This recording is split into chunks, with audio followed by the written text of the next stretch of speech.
Hello friends, welcome back जावा learning hub.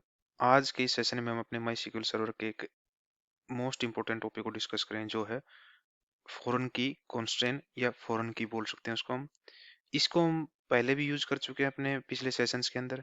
लेकिन आज इस सेशन में हम डिटेल में डिस्कस करेंगे कि एक्चुअल में फॉरेन की कॉन्स्ट्रेंट या फॉरेन की एक्चुअल में होती क्या है और कैसे हम इसको इम्प्लीमेंट कर सकते हैं अपने टेबल को क्रिएट करते टाइम भी और एग्जिस्टिंग टेबल के ऊपर भी, और ये क्यों इम्पोर्टेंट है हमारे माई सर्वर के अंदर। तो उसको पहले एक बार थ्योरेटिकली डिस्कस करते हैं और फिर प्रैक्टिकल वे में इसके यूज को अपने वर्क बेंच के ऊपर समझते हैं, अपने टेबल्स के ऊपर इसको इम्प्लीमेंट करके। तो थ्योरेटिकली डिस्कस करने के लिए एक बार अपनी पावर पॉइंट की स्लाइड्स पर चलते हैं और डिस्कस करते हैं कि एक्चुअल में माई के अंदर फॉरन की है क्या। A foreign key is a column or a set of columns in a table that establish a relationship between two tables.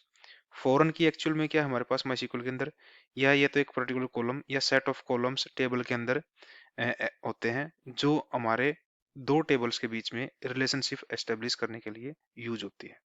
It ensures referential integrity by ensuring enforcing a link between the data in two tables. ये foreign key हमारे पास data की referral integrity को maintain करने के लिए या enforce करने के लिए दो टेबल्स के अंदर डेटा के बीच में लिंक प्रोवाइड कराती है। The foreign key is one table points to primary key और a unique key in another table. जो फॉरेन की होती है जो किसी टेबल के अंदर, वो दूसरी टेबल के प्राइमरी की या यूनिक की को पॉइंट कराती है, और इस तरीके से दो टेबल्स के बीच में फॉरेन की के थ्रू एक रिलेशनशिप मेंटेन होती है। कुछ की पॉइंट्स हमारे फॉरेन की से रिलेटेड उनको डिस्कस करते हैं। Parent table, the table containing the primary key और यूनिक की। पेरेंट टेबल वो टेबल होती है जहाँ पे हमारी प्राइमरी की या यूनिक की एग्जिस्ट होती है। जिस केस में हम जैसे हम दो टेबल के ऊपर एक फॉरेन की रिलेशनशिप को कैसे मेंटेन करते हैं, उसके लिए कौन कौन से पॉइंट है वो डिस्कस कर रहे हैं यहाँ पे। तो जैसे कि हमने डिस्कस किया था कि फॉरेन की क्या करती है, दो टेबल्स के बीच में एक रिलेशनशिप मेंटेन करती है। तो उसके लिए दो टेबल चाहिए, जिसमें फर्स्ट पेरेंट टेबल है। पेरेंट टेबल कौन सी हो सकती है, जहाँ पे हमारे प्राइमरी की या यूनिक की होगी। सेकंड जो आता है हमारे पास child table. The table contain the foreign key, जहाँ पे हम फॉरेन की क्रिएट कर रहे हैं वो हमारी चाइल्ड टेबल होती है। Referential integrity ensures that the foreign key value in the child table must match a primary key और यूनिक की value in parent table. Referential integrity क्या इंश्योर कराती है हमें, कि जो फॉरेन की जिस कॉलम को हमने फॉर्म की बनाया है, सेट ऑफ कॉलम्स को हमने फॉर्म की बनाया है, उस कॉलम्स के अंदर चाइल्ड टेबल के अंदर जो डेटा है वो हमारे पेरेंट टेबल की प्राइमरी की या यूनिक की के डेटा से मैच करना चाहिए। Actions on parent table. On delete specifies what happen to the child table when a row in parent table is deleted.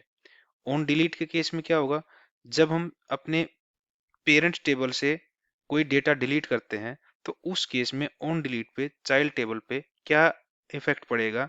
तो वो हम इस ऑन डिलीट के एक सेटिंग्स है, एक एक तरीके से क्लोज है। जब हम अपने फॉरेन की को क्रिएट करवाते हैं तो वहां पे दो सेटिंग्स या दो क्लोज को हम अपडेट करवा सकते हैं या मेंशन करवा सकते हैं, ऑन डिलीट और ऑन अपडेट। ऑन डिलीट के केस में क्या है, हम वहां पे स्पेसिफाई करवा सकते हैं कि जब पेरेंट टेबल से कोई रो डिलीट होती है तो उस केस में चाइल्ड टेबल के अंदर उस पर्टिकुलर रो के ऊपर क्या इफेक्ट पड़ता है, जो पर्टिकुलर रिकॉर्ड हमारे फॉरेन की रिलेशनशिप के साथ बाइंड है दो टेबल्स के अंदर। ऑन अपडेट पे क्या हो सकता है, specifies what happens to the child table when a row in parent table is updated. जब हमारे पेरेंट रो के अंदर से कोई चाइल्ड अपडेट, पेरेंट टेबल के अंदर से कोई चाइल्ड, नहीं, जब पेरेंट टेबल के अंदर से कोई रो अपडेट होती है तो उस केस में हमारे पास चाइल्ड टेबल के अंदर जो उसके कॉरस्पॉन्डिंग रिकॉर्ड है उसके ऊपर क्या हैपन होगा, क्या मतलब एक्शन परफॉर्म हो सकता है, वो हम इस ऑन अपडेट क्लोज के अंदर सेट करवा सकते हैं जब हम अपने फॉरेन की को अपने दो टेबल्स के अंदर रिलेशनशिप मेंटेन करने के लिए क्रिएट करवाते हैं। तो फॉरेन की को क्रिएट करने का दो तरीके से हम फॉरेन की क्रिएट कर सकते हैं, या तो हम टेबल को क्रिएट करते टाइम पे, या फिर हम एग्जिस्टिंग टेबल के ऊपर भी फॉरेन की को क्रिएट कर सकते हैं। जो ये साइंटेक्स आपको दिख रहा है यहाँ पे, ये कब है, जब हम किसी टेबल को क्रिएट करा रहते हैं तो उस केस में हम फॉरेन की क्रिएट करवा सकते हैं। तो उसका साइंटेक्स क्या होगा, create table, then child table name. Child table के अंदर कौन कौन से कॉलम होंगे, कॉलम 1 उसकी डेटा टाइप, कॉलम 2 उसकी डेटा टाइप, और जितने कॉलम हम क्रिएट करवाना चाहते हैं उस टेबल के अंदर वो। फॉरेन की हमारा एक कीवर्ड है, फॉरेन की। उसके बाद हम फॉरेन की का नेम दे सकते हैं कि कौन से कॉलम को हम फॉरेन की के साथ बाइंड करवाना चाहते हैं। रेफरेंसेस, रेफरेंसेस हमारा अनदर एक कीवर्ड है। उसके बाद हमें पेरेंट टेबल का नेम मेंशन करवाना था कि किस टेबल से हम रेफरेंस लेके हम इन दो टेबलों को फॉरेन की कॉन्स्ट्रेंट या फॉरेन की के साथ बाइंड करवा रहे हैं। उस पेरेंट टेबल के बाद हमें पेरेंट टेबल के अंदर से वो कॉमन कॉलम लेना होगा जो कॉलम हमारे चाइल्ड टेबल के अंदर भी एग्जिस्ट करता हो, और जिस पर्टिकुलर कॉलम के थ्रू हम ये फॉरेन की कांस्टेंट या फॉरेन की रिलेशन मेंटेन करवाना चाहते हैं अपने दो टेबल्स के बीच में। उसके बाद हमारे पास दो क्लोज हैं, ऑन डिलीट एक्शन और ऑन अपडेट। ऑन डिलीट और ऑन अपडेट ये दोनों क्लोज ऑप्शनल हैं, इनको हम दे सकते हैं नहीं भी दे सकते हैं। लेकिन अगर हम इनको मेंशन करवाते हैं तो उसके बाद हमें एक्शन बताना पड़ता है कि ऑन डिलीट पे कौन सा एक्शन परफॉर्म होना चाहिए और ऑन अपडेट पे कौन सा एक्शन परफॉर्म होना चाहिए। ये एक बेसिक सिंटैक्स है। जब हम अपने टेबल क्रिएट कराते हैं उस टाइम पे हम अपने फॉरेन की को हम क्रिएट करवा सकते हैं अपनी टेबल के ऊपर, और वहां पे हम पेरेंट चाइल्ड टेबल के अंदर एक रिलेशनशिप मेंटेन कर सकते हैं with the help of foreign की। एक एग्जांपल के थ्रू इसको समझते हैं हम। पहले हम क्या कर रहे हैं, एक पेरेंट टेबल क्रिएट कर रहे हैं डिपार्टमेंट्स के नाम से। तो टेबल कैसे क्रिएट कर सकते हैं हमें पहले ही पता है, create table, table name, then table के अंदर हम जो कॉलम्स लेना चाहते हैं, यहाँ पे हमने दो कॉलम्स लिए हैं डिपार्टमेंट्स टेबल के अंदर। डिपार्टमेंट आईडी जो हमारी यहाँ पे इंटीजर टाइप की है और प्राइमरी की है हमारे इस डिपार्टमेंट्स टेबल के अंदर। फिर हमारे पास डिपार्टमेंट नेम है जो वेरकर टाइप का है और नॉट नल है। ये हमारी पेरेंट टेबल है। सेकंड स्टेप में हम क्या कर रहे हैं, एक चाइल्ड टेबल क्रिएट कर रहे हैं एम्प्लॉयज की, जिसके अंदर हम अपनी फॉरेन की क्रिएट करवाएंगे। तो वो कैसे क्रिएट कर सकते हैं, क्रिएट टेबल, टेबल नेम हमारा एम्प्लॉयज है, उसके अंदर हम क्या कर रहे हैं, कुछ फील्ड्स ले रहे हैं। एम्प्लॉयज आईडी हमारे यहाँ पे इंटीजर टाइप की जो प्राइमरी की है, एम्प्लॉयज एम्प्लॉय नेम वेरगर टाइप का जो नॉट नल होगा, डिपार्टमेंट आईडी इंटीजर टाइप की होगी। हम यहाँ पे फिर फॉरेन की कांस्टेंट करवा रहे हैं, फॉरेन की क्रिएट करवा रहे हैं, तो उसके लिए क्या होगा, फॉरेन की हमारा एक कीवर्ड है। उसके बाद हम किस कॉलम को हम फॉरेन की ट्रीट करवा रहे हैं, यहाँ पे हम वहां पे करवा रहे हैं डिपार्टमेंट आईडी को। रेफरेंसेस किस टेबल के से रेफरेंस लेके या किस टेबल के साथ बाइंड करवा रहे हैं इस फॉरेन की को हम, वो है हमारा डिपार्टमेंट्स जो हमारी पेरेंट टेबल है। और उसके बाद पेरेंट्स टेबल के अंदर कौन सा कॉलम है जिसको हम इस पर्टिकुलर फॉरेन की कांस्टेंट के साथ बाइंड करवा रहे हैं, वो है हमारा डिपार्टमेंट आईडी।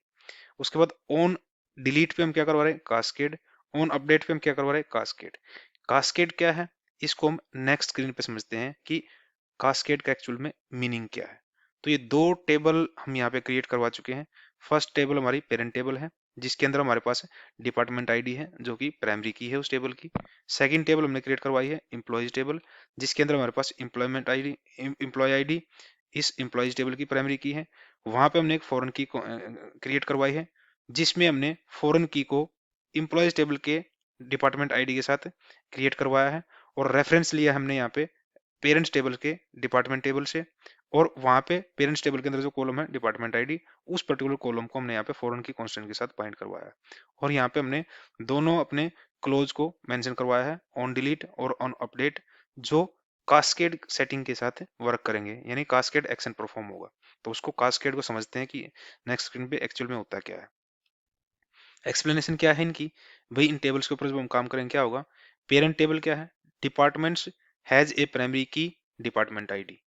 चाइल्ड टेबल में क्या होगा, एम्प्लॉइज हैज ए फॉरेन की department ID that references departments department ID. जैसे कि हमने डिस्कस किया था, जब हमने फर्स्ट स्क्रीन पे डिस्कस किया था कि कौन कौन से की पॉइंट्स हो सकता है हमारे पास फॉरेन की से रिलेटेड, कि उसमें एक पेरेंट टेबल होगी जहाँ पे हमारी प्राइमरी की होगी, और एक जो चाइल्ड टेबल होगी जिस चाइल्ड टेबल के अंदर अपनी फॉरेन की क्रिएट करवाएंगे। और जो फॉरेन की के अंदर जो हमारे पास जिस भी कॉलम को हम फॉरेन की के अंदर बाइंड करवाएंगे, वो कॉलम हमारे पास पेरेंट टेबल के अंदर प्राइमरी की होगी उस पर्टिकुलर टेबल की। और रेफरेंस के तौर पे हम क्या करेंगे, पेरेंट टेबल का नेम लेंगे और उसके अंदर फिर हम बताएंगे कि पेरेंट्स टेबल के अंदर कौन से कॉलम को हम यहाँ पे अपनी फॉरेन की के साथ बाइंड करवा रहे हैं। ऑन डिलीट कास्केड जो हमने इस लास्ट स्क्रीन में डिस्कस यूज किया है, इसका मतलब क्या हुआ, if a row in departments table is deleted, department table मतलब parents table is deleted, all related rows in employees table will also be deleted। employees table क्या है हमारे पास, चाइल्ड टेबल, मीनिंग क्या हुआ ऑन डिलीट कास्केड का, कि जब भी हमारे पेरेंट्स टेबल से यानी कि डिपार्टमेंट्स टेबल से कोई रो डिलीट होती है तो उसके कोरस्पॉन्डिंग जितने भी रिकॉर्ड्स हमारे पास चाइल्ड टेबल में है, एम्प्लॉयज टेबल में है, वो ऑटोमेटिकली डिलीट हो जाएंगे। ऑन अपडेट कास्केड का मतलब क्या हुआ, if department id in the departments table is updated, the corresponding departments id in the employees table will also be updated। जब हमारे departments ID means parents table के अंदर कोई डिपार्टमेंट आईडी अपडेट होती है तो उस केस में जो कोरस्पॉन्डिंग रिकॉर्ड्स हमारे पास एम्प्लॉयज टेबल के अंदर, उन एम्प्लॉयज टेबल के रिकॉर्ड्स की डिपार्टमेंट आईडी ऑटोमेटिकली अपडेट हो जाएगी। तो ये हमारा ऑन अप डिलीट और ऑन अपडेट के अंदर कास्केड जो एक्शन परफॉर्म करवाया है उसके भी पे हम यहाँ पे हमने जो डिस्कस किया है कि अगर कास्केड के थ्रू जो पेरेंट्स टेबल में जो चेंज होएगा ऑटोमेटिकली वो चाइल्ड टेबल के रिकॉर्ड में अपडेट हो जाएगा और चेंज हो जाएगा। इस पर्टिकुलर टेबल्स के ऊपर हम कुछ डेटा इंसर्ट करवा के अपने इंटीग्रिटी जो टेस्ट को परफॉर्म करवा के देखते हैं कि एक्चुअल में वो परफॉर्म कर रहे हैं कि नहीं कर रहे हैं। डेटा इंसर्ट करवा रहे हैं, जैसे कि हम अपने पहले पेरेंट्स टेबल में एक रो इंसर्ट करवा रहे हैं, insert into departments, department ID, department name. यहाँ पे हम दो रिकॉर्ड इंसर्ट करवा रहे हैं। फर्स्ट डिपार्टमेंट आईडी हमारी 1 है, डिपार्टमेंट नेम एचआर है। सेकंड डिपार्टमेंट आईडी 2 है और डिपार्टमेंट नेम आईटी है। ऐसे हम अपने चाइल्ड टेबल के अंदर दो रो इंसर्ट करवा रहे हैं, insert into employees, employees ID, employee name और department ID. Employee employees ID क्या है 101, नेम क्या है जॉन डाउ, एम्प्लॉय आईडी क्या है 1। ऐसे ही एम्प्लॉय आईडी 102, नेम है जेन स्मिथ और डिपार्टमेंट आईडी 2 है। ये दो रिकॉर्ड हमने अपनी पेरेंट्स टेबल के अंदर इंसर्ट करवाए हैं और दो रिकॉर्ड हमने अपनी चाइल्ड टेबल के अंदर रिकॉर्ड इंसर्ट करवाए हैं। हम यहाँ पे अपनी रेफरेंशियल इंटीग्रिटी को टेस्ट कर रहे हैं कि क्या वैलिड है और क्या इनवैलिड है। वैलिड इंसर्ट का स्टेटमेंट का क्या होगा हमारे पास, जैसे कि हम एक थर्ड रो इंसर्ट करवा रहे हैं अपने डिपार्टमेंट इसके एम्प्लॉयज टेबल के अंदर, यानी कि हमारी चाइल्ड टेबल के अंदर एम्प्लॉयज आईडी, एम्प्लॉय नेम और डिपार्टमेंट आईडी। वैल्यूज क्या है 103, नेम क्या है एलिस ब्राउन और एम्प्लॉयज आईडी नहीं डिपार्टमेंट आईडी क्या है हमारे पास 1। ये एक वैलिड इंसर्ट स्टेटमेंट है क्योंकि हमारे पास डिपार्टमेंट आईडी एग्जिस्ट करती है हमारे पास हमारी पेरेंट टेबल डिपार्टमेंट टेबल के अंदर। इनवैलिड इंसर्ट क्या हो सकता है, insert into employees, employee ID, employee name, department ID. Values क्या डाली हमने यहाँ पे 104 हमारे पास एम्प्लॉय आईडी है, बॉब हमारे पास बॉब वाइट हमारा नेम है और 3 हमने क्या डाली यहाँ पे डिपार्टमेंट आईडी। ये हमें एक एरर थ्रो करेगी जब हम इस पर्टिकुलर स्टेटमेंट को अपने माईसीक्यूएल वर्कबेंच के ऊपर एग्जीक्यूट करवाएंगे। क्यों करवाएगी, क्योंकि डिपार्टमेंट आईडी 3 हमारे पास एग्जिस्ट ही नहीं करती हमारे पास हमारी पेरेंट टेबल के अंदर। इसलिए हम इस डिपार्टमेंट आईडी को अपने चाइल्ड टेबल के अंदर रो को इंसर्ट कराते टाइम पे यूज नहीं कर सकते। ऑन डिलीट कास्केड, हम इसको एक बार ऑन डिलीट कास्केड को एक बार परफॉर्म करवा के देखते हैं, यानी कि इस सेटिंग्स के भी आप पे अगर जब हम अपनी पेरेंट टेबल से कोई डिलीट रो डिलीट करते हैं तो उस केस में क्या होगा, delete from departments where department ID equal to 1। हम अपनी पेरेंट्स टेबल डिपार्टमेंट टेबल से रो डिलीट कर रहे हैं जहां पे हमारे पास डिपार्टमेंट आईडी 1 होगी। तो इस केस में क्या होगा, all employees in department ID 1 will also be deleted. जैसे हमने लास्ट स्क्रीन में डिस्कस किया था कि अगर पेरेंट्स टेबल के अंदर से कोई रो डिलीट होती है तो उसके कोरस्पॉन्डिंग जो भी हमारे पास चाइल्ड टेबल के अंदर रिकॉर्ड होंगे वो रिकॉर्ड्स ऑटोमेटिकली डिलीट हो जाएंगे। तो इस केस में जब हम इस डिलीट स्टेटमेंट को एग्जीक्यूट करवाएंगे तो इस डिलीट स्टेटमेंट के एग्जीक्यूट होने के बाद डिपार्टमेंट्स टेबल से हमारे पास वो रो डिलीट हो जाएगी जहां पे डिपार्टमेंट आईडी 1 है और एम्प्लॉयज टेबल से जितने भी एम्प्लॉयज हमारे पास है उस डिपार्टमेंट आईडी 1 के साथ बाइंड कर किए हुए हैं वो सारे रिकॉर्ड ऑटोमेटिकली डिलीट हो जाएंगे हमारे पास एम्प्लॉयज टेबल से। ऐसे ही ऑन अपडेट कास्केड पे क्या हो सकता है, update departments set departments ID equal to 10 where departments ID equal to 2। हम इस अपडेट स्टेटमेंट के साथ में अपने पेरेंट्स टेबल के अंदर डिपार्टमेंट्स टेबल के अंदर हम अपने डिपार्टमेंट आईडी को 10 के साथ सेट करवा रहे हैं, यानी कि डिपार्टमेंट आईडी 10 सेट करवा रहे हैं जहां पे पहले डिपार्टमेंट आईडी 2 थी। तो इस केस में क्या होगा, all employees with department ID will now have department ID 10। तो उस केस में क्या होगा कि हमारे पेरेंट्स टेबल के अंदर तो डिपार्टमेंट आईडी सेट हो जाएगी 10 जहां पे डिपार्टमेंट आईडी 2 थी, साथ के साथ में हमारे पास इंप्लॉयज टेबल के अंदर जिन इंप्लॉयज की डिपार्टमेंट आईडी 2 थी वो अब अपडेट होके वो इंप्लॉयज डिपार्टमेंट आईडी 10 के साथ बाइंड हो जाएंगे। तो ये ऑन अपडेट और ऑन डिलीट कास्केड के इफेक्ट हैं जो कि ये वैलिड इफेक्ट हैं और ये हमारे को रेफरेंशियल इंटीग्रिटी को हमारी को वेरीफाई करवाते हैं यहाँ पे। नेक्स्ट यहाँ पे देखते हैं कि कुछ की एक्शंस हैं फॉरेन की कांस्टेंट की, वो क्या है। ऑन डिलीट पे क्या हो सकता है और ऑन अपडेट पे क्या हो सकता है, एक बार वो एक्शन डिलीट डिस्कस करते हैं यहाँ पे। जैसे कि कास्केड हम डिस्कस कर चुके हैं कि ऑन डिलीट कास्केड का मीन्स क्या हुआ, delete rows in child table when the parent table row is deleted. Means जब भी हमारे पेरेंट्स टेबल से कोई रो डिलीट होती है तो उसके कोरस्पॉन्डिंग जितनी भी रोज हमारे पास चाइल्ड टेबल के अंदर है वो रोज ऑटोमेटिकली डिलीट हो जाती है। सेट नल, हमारे पास ऑन डिलीट के अंदर एक सेटिंग है set null. Set the foreign key column in child table to null when the parent table row is deleted. अगर हम उन चाइल्ड टेबल की रो को डिलीट नहीं करवाना चाहते तो उस केस में हम क्या करवा सकते हैं, ऑन डिलीट के साथ में हम सेट नल की वैल्यू को एक्शन के तौर पे यूज कर सकते हैं। उस केस में क्या होगा, जब भी हमारे पेरेंट टेबल से कोई रो डिलीट होएगी तो उसके कोरस्पॉन्डिंग जो चाइल्ड टेबल के अंदर जो उस कॉलम के अंदर डेटा होगा वो ऑटोमेटिकली नल सेट हो जाएगा वहां पे। थर्ड कंडीशन क्या है, थर्ड एक्शन क्या है हमारे पास यहाँ पे, restrict prevent deletion of parent table row if it has related row in child table. अगर हमने ऑन डिलीट रिस्ट्रिक्ट सेट कर दिया हमारा एक्शन तो उस केस में क्या होगा, हम अपनी पेरेंट टेबल से कोई भी रो डिलीट नहीं कर सकते जो रो हमारे पास चाइल्ड टेबल के अंदर एक रिलेशनशिप के अंदर बाइंड हो रखी हो। अगर हमें डिलीट करवानी है तो पहले हमने चाइल्ड टेबल से अपनी रो डिलीट करनी पड़ेगी, उसके बाद ही हम अपने पेरेंट टेबल से उस रो को डिलीट कर सकते हैं।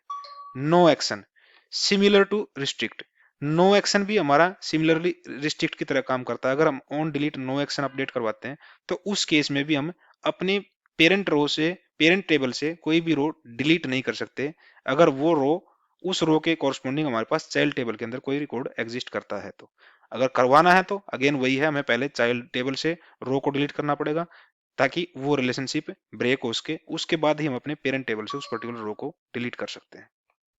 ऑन अपडेट पे क्या है, कौन कौन से एक्शन परफॉर्म करवा सकते हैं, सेम कास्केड, कास्केड हम पहले डिस्कस कर चुके हैं। Update the foreign key column in child table when the parent table row is updated. अगर हमारे पास पेरेंट टेबल के अंदर से कोई रो अपडेट होती है तो उसके कोरस्पॉन्डिंग जितनी भी रोज हमारे पास चाइल्ड टेबल के अंदर एग्जिस्ट करती हैं वो ऑटोमेटिकली अपडेट हो जाती है। Same set null, set the foreign key column in child table to null when the parent table row is updated. तो ऑन अपडेट के केस में जब हम ऑन अपडेट सेट नल को यूज करते हैं तो उस केस में क्या होगा, अगर हमारे पेरेंट टेबल के अंदर से कोई रो अपडेट होती है तो उस टाइम पे चाइल्ड टेबल के अंदर जो उसके कोरस्पॉन्डिंग रिकॉर्ड्स होंगे वहां पे हमारे पास फॉरेन की कॉलम के अंदर नल सेट हो जाएगा ऑटोमेटिकली। सेम हमारा थर्ड कंडीशन हमारे पास क्या एक्शन क्या है हमारे पास, on update restrict prevent updating the parent table row if it has related row in child table. अगर हमारे पास चाइल्ड टेबल के अंदर पेरेंट टेबल की रो के कॉरस्पॉन्डिंग रिकॉर्ड्स हैं तो उस केस में हम पेरेंट टेबल के अंदर के रिकॉर्ड को अपडेट नहीं कर सकते अगर हमने वहां पे ऑन अपडेट रिस्ट्रिक्ट को यूज करवा रखा हुआ जब हमने अपनी फॉरेन की को क्रिएट करवाया है अपनी टेबल के अंदर। No action similar to restrict जैसे हमने भी डिस्कस किया। कुछ हम अपने जैसे कि हमने कोई फॉरेन की क्रिएट करवाई है तो उसको हम ड्रॉप भी करवा सकते हैं। कैसे करवा सकते हैं, टू ड्रॉप ए फॉरेन की कांस्टेंट हम क्या कर सकते हैं, ये पर्टिकुलर सिंटैक्स को यूज कर सकते हैं जैसे कि alter table table name drop foreign की हमारा ये कीवर्ड है, उसके बाद फॉरेन की का जो नेम है कांस्टेंट नेम है उसको मेंशन करवा के हम अपनी पर्टिकुलर टेबल के अंदर से उस पर्टिकुलर फॉरेन की को डिलीट करवा सकते हैं, ड्रॉप करवा सकते हैं by using this statement. Add foreign key to existing table, हम अपनी एग्जिस्टिंग टेबल के अंदर भी फॉरेन की को क्रिएट करवा सकते हैं। जैसे हमने डिस्कस किया था ना फर्स्ट स्क्रीन पे कि फॉरेन की को क्रिएट करवाने के दो तरीके हैं, या तो हम टेबल को क्रिएट कराते टाइम में हम अपनी फॉरेन की को क्रिएट करवा सकते हैं या फिर अपनी एग्जिस्टिंग टेबल के ऊपर भी हम अपनी फॉरेन की को क्रिएट करवा सकते हैं with the help of alter statement. तो उसका सिंटैक्स क्या है, एल्टर टेबल टेबल नेम जैसे हमने यहाँ पे एम्प्लॉइज लिया है, एड कॉन्स्टेंट ये कीवर्ड है और उसके बाद कॉन्स्टेंट का नेम दे दिया हमने यहाँ पे एफ की अंडरस्कोर डिपार्टमेंट। उसके बाद फॉरेन की हमारा कीवर्ड है, फॉरेन की के बाद जिस कॉलम को हम फॉरेन की के साथ बाइंड करवाना चाहते हैं अपनी चाइल्ड टेबल का वो कॉलम देंगे यहाँ पे हम। रेफरेंसेस अपनी पेरेंट टेबल का रेफरेंसेस, पेरेंट टेबल का नेम डिपार्टमेंट्स और पेरेंट टेबल के अंदर कौन सा कॉलम है department ID. On delete cascade, हम जो एक्शन हमने लास्ट स्क्रीन में डिस्कस किए थे ऑन डिलीट पे क्या करवा सकते हैं हम, ऑन अपडेट पे क्या सेटिंग करवा सकते हैं वो हम यहाँ पे सेट कर सकते हैं जब हम अपनी एग्जिस्टिंग टेबल के ऊपर कोई फॉरेन की को क्रिएट करवा रहे होते हैं।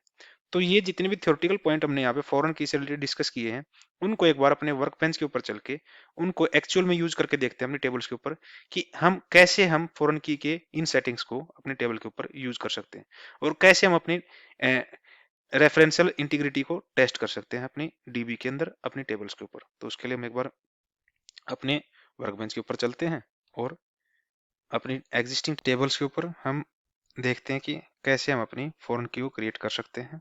तो उसके लिए हम अपने वर्क बेंच के ऊपर चलते हैं और रूट क्रेडेंशियल को यूज करके अपने वर्क बेंच के अंदर एंटर करते हैं।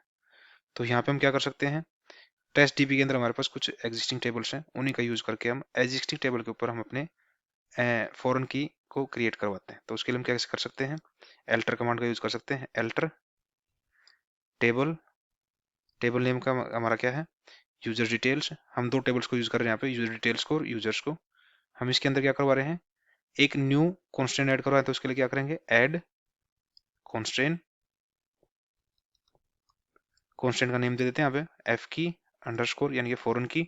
किस कॉलम को बना रहे हैं हम, यूजर्स अंडरस्कोर आईडी को। क्या ऐड करवा रहे हैं हम, फॉरेन की कॉन्स्टेंट, तो फॉरेन की। और यहाँ पे फॉरेन की किस कॉलम के ऊपर ऐड करवा रहे हैं हम, यहाँ पे यूजर्स अंडरस्कोर आईडी। किस टेबल से मैप करवा, किस टेबल से रेफरेंस ले रहे हैं, रेफरेंसेस। टेबल नेम क्या है हमारे पास, यूजर्स। यूजर्स टेबल के अंदर कौन सा कॉलम है हमारा, यूजर्स आईडी। हम इस फॉरेन की कांस्टेंट को के अंदर ऑन अपडेट और ऑन डिलीट क्या करवाना चाहते हैं, वो यहाँ पे सेटिंग्स ले लेते हैं। On delete, cascade. ऐसे ही ऑन अपडेट पे हम क्या करवाना चाहते हैं, कास्केड। इस पर्टिकुलर कमांड को जब हम एग्जीक्यूट करेंगे तो हमारे यूजर डिटेल्स टेबल के अंदर एक फॉरेन की क्रिएट हो जाएगी, जो कि हमारे यूजर्स टेबल के साथ एक रिलेशनशिप मेंटेन करेगी और इस रिलेशनशिप के थ्रू हम दोनों टेबल्स को बाइंड कर पाएंगे। तो एक बार इस स्टेटमेंट को एग्जीक्यूट करते हैं और देखते हैं कि हमारी फॉरेन की क्रिएट हुई या नहीं। यहाँ पे इस ग्रीन टी का मीनिंग क्या हुआ कि ये स्टेटमेंट एग्जीक्यूट हो गई है सक्सेसफुली और एक फॉरेन की क्रिएट हो गई हमारे इस यूजर डिटेल्स टेबल के अंदर। एक बार जाके देखते हैं यूजर डिटेल टेबल को, एक बार सेटिंग्स पे चेक करते हैं कि क्या हमारे पास फॉरेन की क्रिएट हुई है नहीं। यहाँ पे ध्यान से देखोगे एक इंडेक्स क्रिएट हो गया है अपने आप में, एफ की अंडरस्कोर यूजर अंडरस्कोर आईडी। और फॉरेन की क्रिएट देखोगे यहाँ पे एक फॉरेन की क्रिएट होकर आ गई, जिसका नेम हमने क्या लिया था, एफ की अंडरस्कोर यूजर्स अंडरस्कोर आईडी लिया था। रेफरेंस टेबल कौन सी हमारे पास, यूजर्स टेबल है। यूजर्स टेबल के अंदर कौन सा कॉलम रेफरेंस के लिए यूज किया हमने यहाँ पे, यूजर्स आईडी। तो ये और ऑन डिलीट और ऑन अपडेट पे हमने कास्केड का कौन सा एक्शन यूज किया, यहाँ पे कास्केड। यहाँ पे ध्यान से देखोगे हमारे पास जो हमने थ्योरेटिकल टाइम में डिस्कस किए थे, कास्केड का यूज कर सकते हैं हम, रिस्ट्रिक्ट का यूज कर सकते हैं, सेट नल का यूज कर सकते हैं, नो एक्शन का यूज कर सकते हैं, दोनों केस में ऑन अपडेट पे भी ऑन डिलीट पे भी। तो ये सेटिंग्स आप यहाँ से भी कर सकते हो, अपनी फॉरेन की को यहाँ से भी क्रिएट कर सकते हैं इस विजार्ड के थ्रू, अपनी कमांड के थ्रू भी क्रिएट करवा सकते हो। दोनों केस में आप अपनी फॉरेन की को क्रिएट करवा सकते हो वर्क बेंच के अंदर, चाहे आप कमांड के थ्रू करवाओ या फिर इस पर्टिकुलर सेटिंग्स के अंदर जाके टेबल की यहाँ से भी आप अपनी फॉरेन की को क्रिएट करवा सकते हो। जोन सा मेथड आपको इजी लगे वो मेथड आपको यूज करके आप अपनी फॉरेन की को क्रिएट करवा सकते हो। तो फॉरेन की हमारे पास क्रिएट हो गई है। अब फॉरेन की के बाद हम क्या करेंगे, अपनी जो रेफरेंशियल इंटीग्रिटी है उसको टेस्ट करने के लिए अपने दोनों टेबल्स के ऊपर कुछ डेटा अपडेट करवा के और कुछ डेटा डिलीट करवा के देखते हैं। जैसे कि हम पहले यूजर डिटेल्स टेबल के ऊपर एक सेलेक्ट स्टेटमेंट को एग्जीक्यूट करवाते हैं, ऐसे ही हम यूजर टेबल के ऊपर सेलेक्ट स्टेटमेंट को एग्जीक्यूट करवाते हैं। यहाँ पे हमारे पास देखोगे यूजर टेबल के अंदर हमारे पास क्या है, 8 रोज हैं। ऐसे ही हमारे पास यूजर डिटेल्स टेबल के अंदर 6 रोज हैं। अब हम क्या करेंगे, अपनी यूजर डिटेल्स टेबल हमारे पास क्या है, पेरेंट टेबल है। यूजर टेबल हमारे पास क्या है, चाइल्ड टेबल हुई हमारे यहाँ पे। तो चाइल्ड टेबल से हम कुछ डेटा डिलीट करवा के देखेंगे और उसके कोरस्पॉन्डिंग देखेंगे कि हमारी वो पर्टिकुलर आईडी हमारे उस पर्टिकुलर टेबल से पेरेंट नहीं, हम क्या कर रहे हैं यहाँ पे एक्चुअल में क्या हो रहा है, हमारे पास पेरेंट क्या है, यहाँ पे मैं गलत बोल गया थोड़ा। पेरेंट यहाँ पे हमारा क्या है, यूजर्स है। चाइल्ड हमारा क्या है, यूजर डिटेल्स है, क्योंकि हमने फॉरेन की कहाँ पे क्रिएट करवाई है, अपनी चाइल्ड टेबल के अंदर। तो चाइल्ड टेबल हमारे पास क्या है, यूजर डिटेल्स टेबल है। तो यूजर डिटेल्स टेबल से बल्कि हम यूजर्स टेबल से कुछ डेटा डिलीट करेंगे तो ऑटोमेटिकली हमारी चाइल्ड टेबल से वो डेटा डिलीट हो जाएगा। ऐसे ही जब हम यूजर्स जो हमारी पेरेंट टेबल है उसके अंदर कुछ अपडेट करेंगे तो ऑटोमेटिकली हमारी चाइल्ड टेबल के अंदर वो अपडेट हो जाएगा। तो उसको एक बार वेरीफाई करने के लिए हम क्या करेंगे, हम इन सब चीजों को ट्रांजेक्शन्स के थ्रू यूज करेंगे ताकि हम अपनी सेटिंग्स को रोल बैक कर भी पाए, अपनी जो डेटा डिलीट हुआ है अपडेट हुआ है उसको वापस रिस्टोर कर पाए उस स्टेट में। तो कैसे कर सकते हैं उसको, स्टार्ट ट्रांजेक्शन्स,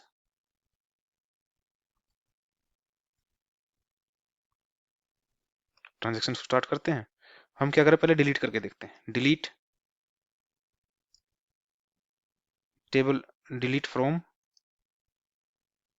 कहां से कर रहे हैं हम, यूजर्स, क्या डिलीट करवा रहे हैं, where users ID equal to, जैसे कि हमारे पास यहाँ पे क्या है, एक यूजर्स आईडी है 11, ये यूजर्स आईडी हमारे पास यहाँ पे भी एग्जिस्ट करती है। तो हम यूजर आईडी जहाँ पे 11 है उसको हम डिलीट करवा रहे हैं अपनी इस स्टेटमेंट के थ्रू। जैसे हम इसको एग्जीक्यूट करवाएंगे, पहले हमने अपनी इस ट्रांजैक्शन को एग्जीक्यूट करवाते हैं ताकि हमारी ट्रांजैक्शन स्टार्ट हो सके, फिर इस स्टेटमेंट को एग्जीक्यूट करवाते हैं। यहाँ पे हमारी दिख रही है, यहाँ पे एक रो डिलीट हो गई है यूजर्स टेबल के अंदर से जिसकी यूजर आईडी 11 थी। एक बार वेरीफाई करते हैं, यूजर्स टेबल के अंदर एक बार सेलेक्ट स्टेटमेंट को एग्जीक्यूट करवा के देखते हैं, हमारे पास वो 11 जो यूजर आईडी थी वो रिकॉर्ड डिलीट हो चुका है। क्या हमारा इंटीग्रिटी कांस्टेंट जो था, रेफरेंशियल जो हमने डिस्कस किया था कि रेफरेंशियल जो इंटीग्रिटी हमारी वो यहाँ पे इम्प्लीमेंट हुई है नहीं है, तो उसको एग्जीक्यूट करवाने के लिए एक बार अपनी यूजर टेबल के ऊपर भी हम सेलेक्ट स्टेटमेंट को एग्जीक्यूट करवाते हैं। यहाँ पे ध्यान से देखोगे जो यूजर 11 आईडी थी हमारे पास, यूजर आईडी थी, उसके कोरस्पॉन्डिंग जो हमारी चाइल्ड टेबल के अंदर जो रो थी वो रो भी ऑटोमेटिकली हमारी यहाँ से इस टेबल से डिलीट हो चुकी है। तो ये जो हम रेफरेंशियल इंटीग्रिटी को टेस्ट करना चाहते थे, यहाँ पे फॉरेन की को की रिलेशनशिप के थ्रू दो टेबल्स को बाइंड करवाने के बाद वो हमारे पास रेफरेंशियल इंटीग्रिटी मेंटेन है। यहाँ पे जब हम पेरेंट टेबल के अंदर से कोई रो डिलीट कर रहे हैं तो ऑटोमेटिकली उसके कोरस्पॉन्डिंग जो चाइल्ड टेबल के अंदर हमारे पास रिकॉर्ड है वो डिलीट हो रहा है यहाँ पे। अगर हम इस डिलीट से सेटिस्फाइड हैं तो हम अपनी इस ट्रांजेक्शन को कमिट करवा सकते हैं ताकि वो परमानेंटली डिलीट हो उसके डेटा, नहीं तो हम उसको रोल बैक भी करवा सकते हैं। रोल बैक के थ्रू हम देख सकते हैं कि हमारा डेटा वापस रिस्टोर हो जाएगा। ये रोल बैक हो गया, ग्रीन टिक आ गया। तो वापस हम दोनों टेबल्स के ऊपर अपनी सिलेक्ट स्टेटमेंट को एग्जीक्यूट करवा के देखते हैं। यहाँ पे जो 11 यूजर आईडी का रिकॉर्ड डिलीट हुआ था ये यहाँ पे हमारे पास वापस आ गया है। ऐसे ही हमारे पास जब हम इसमें देखेंगे यूजर टेबल के अंदर, हमारे पास वो रो भी रिस्टोर होके आ गई है क्योंकि हमने अपनी ट्रांजेक्शन को रोल बैक करवा दिया। ऐसे ही हम क्या कर सकते हैं, अपने अपडेट स्टेटमेंट का भी यूज करके देख सकते हैं यहाँ पे कि ऑन अपडेट हमारा क्या एक्शन परफॉर्म हो, क्योंकि ऑन अपडेट भी हमने क्या करवा रखा है, कास्केड करवा रखा है। कास्केड का मीनिंग क्या है कि जो अपडेट हमारी पेरेंट्स टेबल के हो उसी के कोरस्पॉन्डिंग जो रो हमारे पास चाइल्ड टेबल के अंदर है वहां पे भी वो अपडेट हो जाए। तो उसको कैसे कर सकते हैं, एक बार पहले ट्रांजेक्शन को दोबारा स्टार्ट करवाते हैं और यहाँ पे क्या करते हैं, अपडेट स्टेटमेंट लिखते हैं, अपडेट टेबल नेम क्या है हमारे पास, यूजर्स, यूजर्स के अंदर हम क्या करवा रहे हैं, set users ID equal to 14 करवा देते हैं, where users underscore ID equal to 11। उसी रिकॉर्ड को हम अपडेट करवाते हैं कि जहां पे हमारे पास यूजर टेबल के अंदर यूजर आईडी 11 है उसको हम अपडेट करवा रहे हैं, सेट करवा रहे हैं यूजर आईडी 14। एक बार इसको एग्जीक्यूट करवा के देखते हैं, ये हमारी एक रो इफेक्ट होगी है। यहाँ पे ये ग्रीन टिक बता रहा है हमारे पास कि यूजर्स टेबल के अंदर हमारे पास जहाँ पे यूजर आईडी 11 थी वो अपडेट हो चुकी है अब यूजर आईडी 14 के साथ में। तो एक बार इसको वेरीफाई करते हैं। वेरीफाई करने के लिए अपने यूजर्स टेबल के ऊपर सिलेक्ट स्टेटमेंट एग्जीक्यूट करवाते हैं। यहाँ पे आप देख पा रहे हो जहाँ पे हमारे पास यूजर आईडी 11 थी वो अपडेट होकर 14 हो गई। क्या ये अपडेट हमारा यूजर डिटेल्स टेबल के ऊपर भी हुआ है, उसको भी एक बार वेरीफाई कर लेते हैं। यहाँ पे हमारे पास 11 है यूजर आईडी, जैसे हम सिलेक्ट स्टेटमेंट को दोबारा एग्जीक्यूट करवाते हैं हमारी यूजर आईडी 14 में अपडेट हो गई है। तो यहाँ पे भी जो हमारे पास रेफरेंशियल इंटीग्रिटी थी वो मेंटेन हो रखी है, और जो कास्केड यूज किया था हमने ऑन अपडेट कास्केड, उसके थ्रू जब भी हम अपने पेरेंट रो को अपडेट करवा रहे हैं तो उसकी कोरस्पॉन्डिंग चाइल्ड रो ऑटोमेटिकली अपडेट हो रही है। अगर हम इस सेटिंग्स को वापस रोल बैक करते हैं, एक बार अपने डेटा को रिस्टोर करते हैं, अगर हम इस सेटिंग्स को चेंज करवा दें और अपने इस टेबल के ऊपर ऑन कास्केट की बजाय, ऑन डिलीट कास्केट और ऑन अपडेट कास्केट की बजाय हम दूसरी सेटिंग्स लेके चलें, तो उस केस में हमारा क्या होगा? तो एक काम करते पहले अपने टेबल्स के ऊपर सेटिंग्स के अंदर जाके यहाँ से इस विजार्ड के थ्रू अपनी सेटिंग्स को चेंज कर लेते हैं। हम यहाँ से भी कर सकते हैं, जैसे हमने बताया था। इस पर्टिकुलर फॉरेन की के ऊपर जाओ, हम ऑन अपडेट को हम क्या कर सकते हैं?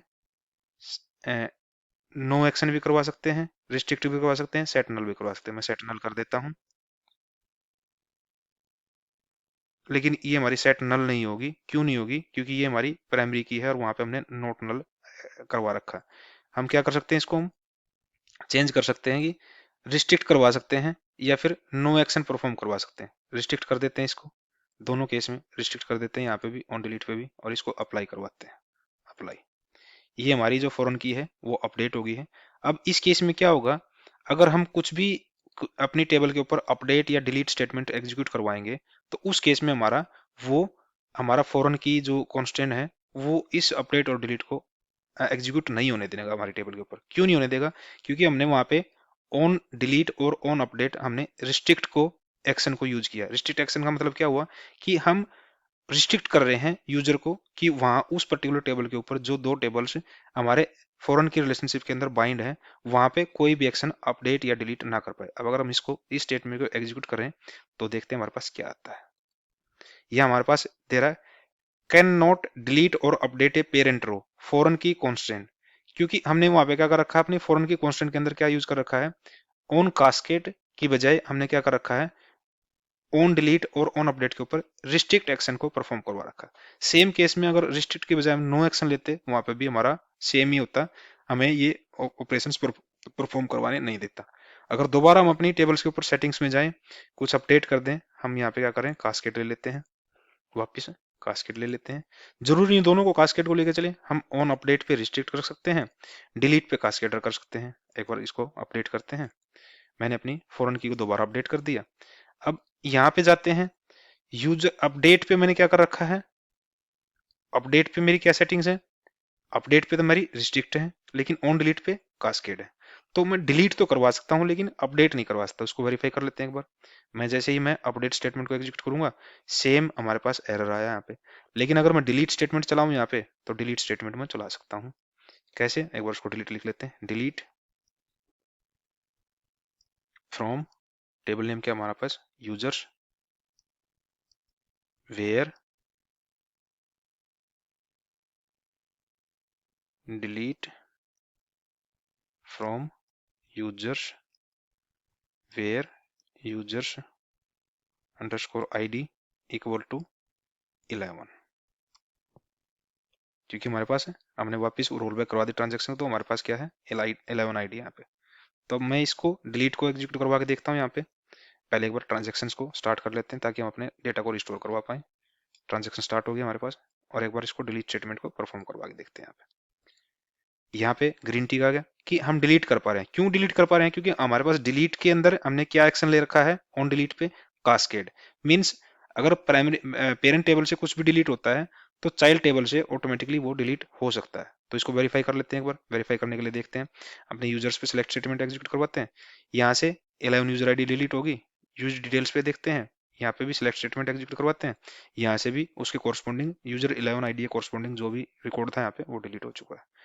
तो ये हमारे जितनी भी सेटिंग्स थी हमारे पास फॉरेन की हम यहाँ से भी चेंज कर सकते हैं, अपने कमांड के थ्रू भी चेंज कर सकते हैं। और ये फॉरेन की हमने तो एग्जिस्टिंग टेबल के ऊपर लगाया। जब भी आप टेबल क्रिएट करते हो, टेबल क्रिएट करते टाइम भी आप अपनी फॉरेन की को क्रिएट करवा सकते हो। तो ये आप एज एन असाइनमेंट लेके चलो इसको, कि जब भी आप कोई टेबल क्रिएट करवाओ, तो दो टेबल्स को फॉरेन की कॉन्स्टेंट के साथ बाइंड करवा सकते हो वाइल क्रिएटिंग टेबल। और आप लेटर ऑन एग्जिस्टिंग टेबल के ऊपर भी इस फॉरेन की कॉन्स्टेंट को या फॉरेन की को एस्टेब्लिश कर सकते हो, और दो टेबल्स को फॉरेन की रिलेशनशिप में बाइंड कर सकते हो। आज के इस सेशन में हमें इतना ही डिस्कस करना था, और डिटेल में हमने यहाँ पे थ्योरेटिकली और प्रैक्टिकली अपने फॉरेन की कांस्टेंट को या फॉरेन की को डिस्कस कर लिया है, कि कैसे हम उसको इंप्लीमेंट कर सकते हैं, और कौन कौन से एक्शंस हैं उसके फॉरेन की के ऑन अपडेट और डिलीट पे, और उनको हम कैसे यूज कर सकते हैं। अगर फिर भी आपको कोई डाउट है इस फॉरेन की रिलेशन के ऊपर, तो आप इस पर्टिकुलर वीडियो के ऊपर कमेंट कर सकते हो, ताकि हम आने वाले सेशंस के अंदर आपके डाउट को रिजोल्व कर सकें। ये काफी इंपॉर्टेंट टॉपिक है और काफी इंपॉर्टेंट चीज है ये हमारे MySQL सर्वर के अंदर, और इसको बड़े ध्यान से आपको समझना है और इसको प्रैक्टिस भी करनी है अपने वर्कबेंच के ऊपर, ताकि आप इस कंसेप्ट को इंप्लीमेंट करते टाइम पे कोई गलती ना करो और आपके डाउट सारे क्लियर हो सके। Till then, thank you, thanks for watching.